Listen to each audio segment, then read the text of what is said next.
तो hello, welcome back to my channel. बहुत time हो गया था, हेल्थ इशू की वजह से वीडियो नहीं बन रही थी। बट हाँ, फिर से हम लोग स्टार्ट करते हैं अपना डेंटिस्ट्री विद आर वाला चैनल।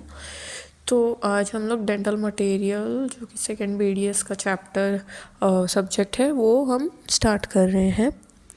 तो अभी डेंटल मटेरियल्स में बहुत सारे डेंटल मटेरियल्स है, जैसे कि अमालगम है, जिंक फॉस्फेट सीमेंट है, जिंक फॉस्फेट विद सिल्वर है, कॉपर फॉस्फेट है, जिंक ऑक्साइड यूजिनॉल सीमेंट है, पॉलीकार्बोक्सिलेट है, सिलिकेट है, कैल्शियम हाइड्रोक्साइड है, और भी बहुत है। तो बेसिकली इन सब के डिफरेंसेस जो भी है वो हम लोग ने यहाँ लिखे हैं कि ये सब dental material which are used in conservative dentistry, means root canal वाला डिपार्टमेंट। तो वो सब ये सारे मटेरियल्स हैं, और ये सब उसके जो भी इम्पोर्टेंट फीचर्स हैं या डिफरेंशिएटिंग फैक्टर्स हैं वो ये सब है।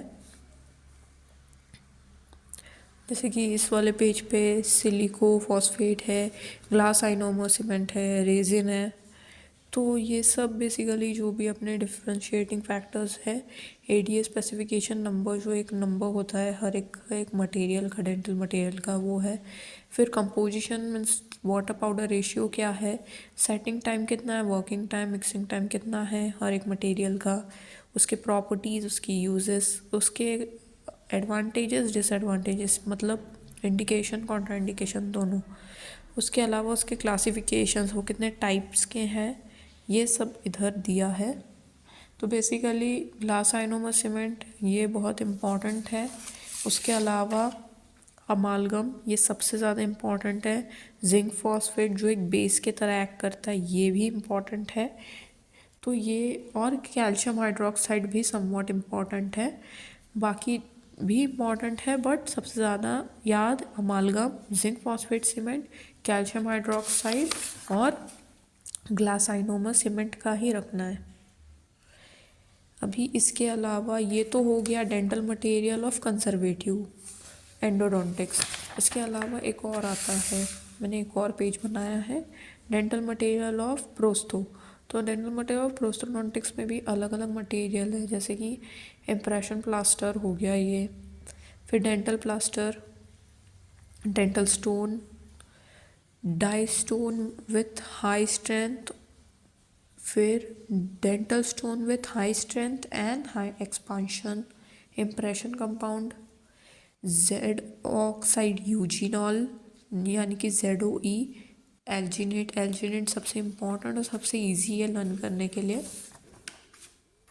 फिर अगार अगार आ गया, फिर पॉलीसल्फाइड आ गया, फिर कंडेंसेशन सिलिकॉन आ गया, एडिशन सिलिकॉन, फिर पॉलीईथर सिलिकॉन, मतलब पॉलीविनाइल ईथर सिलिकॉन, ये सारे आ गए।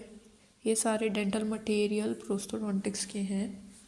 जो भी प्रोस्थो में डेंटल मटेरियल्स यूज़ होता है वो सब ये है। Now let's start basics in dental materials. जो भी बेसिक है, मतलब इसमें जो भी बेसिकली डेंटल मटेरियल्स की जो भी बेसिक टर्मिनोलॉजीज है, हर एक मटेरियल का ADA स्पेसिफिकेशन नंबर वो होता क्या है, हर किसी की कंपोजिशन, प्रॉपर्टीज़, यूजेस, डिसएडवांटेजेस, ये सब हम लोग इस वीडियो में कवर करने वाले हैं। प्लस हम लोग स्ट्रक्चर ऑफ मैटर देखने वाले हैं, physical and chemical properties, mechanical properties सब देखने वाले हैं डेंटल मटेरियल्स का। और ये सब डेंटल मटेरियल्स के अंदर आता है of conservative and prosthodontics which is a combined paper. तो लेट्स स्टार्ट। तो ओवरव्यू है ये डेंटल मटेरियल का, कंजर्वेटिव मतलब एंडो और प्रोस्थो दोनों का। तो इसमें ये है कि जो भी हम लोग गोल्ड है, सिल्वर है, आइवरी है, वॉलरस, सब मटेरियल्स है, ये सब पहले यूज़ होता था। अभी गोल्ड के क्राउन्स भी बनते हैं, ब्रिजेस एंड ऑल। और रेस्टोरेशन में जो भी मटेरियल्स है वो सब की ये हिस्ट्री है। This is not much important, just for a general information ये है इधर दिया कि ये सब याद रखना है, just as a general information. तो GV ब्लैक थे, उन्होंने जो 6 क्लासिफिकेशन दिया था वो तो हम कंजर्वेटिव के इसमें पढ़ेंगे अलग से। तो इधर ADA American dental association specification तो ये क्या है अभी ये देखते हैं हम लोग। तो बेसिकली अमेरिकन डेंटल एसोसिएशन जो एडीए स्पेसिफिकेशन नंबर है वो करंटली 126 एडीए स्पेसिफिकेशंस दे चुका है। तो ये कैसे वर्क करता है, मतलब जो भी क्लिनिकल सिग्निफिकेंसेस है, डेंटल डेवलपमेंट हो रहा है, नए नए मटेरियल या नए इंस्ट्रूमेंट्स का, नए टेस्ट मेथड्स का, वो ये सब बता रहा है।